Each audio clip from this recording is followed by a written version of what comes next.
The 2019 so-called criminal justice reforms drastically changed our discovery rules as well as bail reform, and we've talked an awful lot about bail reform, but the discovery changes really overhauled a complex system by only incorporating the changes from one side of the equation.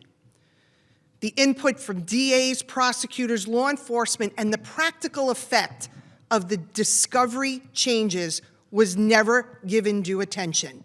And what's the result? The result is a system that rewards gamesmanship by defense counsel who wait until the last possible moment to argue that some small piece of evidence, without regard to whether or not it's relevant to the case, was not turned over.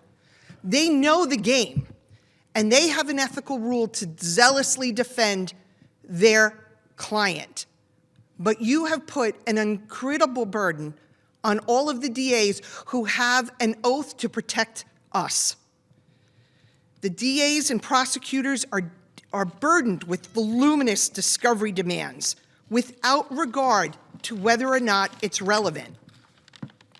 Bail reform created a revolving justice door, we created a revolving door in our criminal justice system, but arguably even more detrimental to our criminal justice system in getting convictions is the discovery changes that have been implemented. More dismissals and less cases going to trial have resulted in more dangerous criminals slipping through the cracks. As is typical of my colleagues across the aisle, they try to spend their way out of their problem, and to the tune of $80 million a year. But we don't need more money thrown at this problem. We need real change. And unfortunately, the legislature does not seem receptive to the changes that were needed, since their one-house budgets do not include anything about discovery reform. Our duty as elected officials is to provide public safety, full stop. Nothing else is more important. That's what we're supposed to do. And we must get these discovery changes into our budget.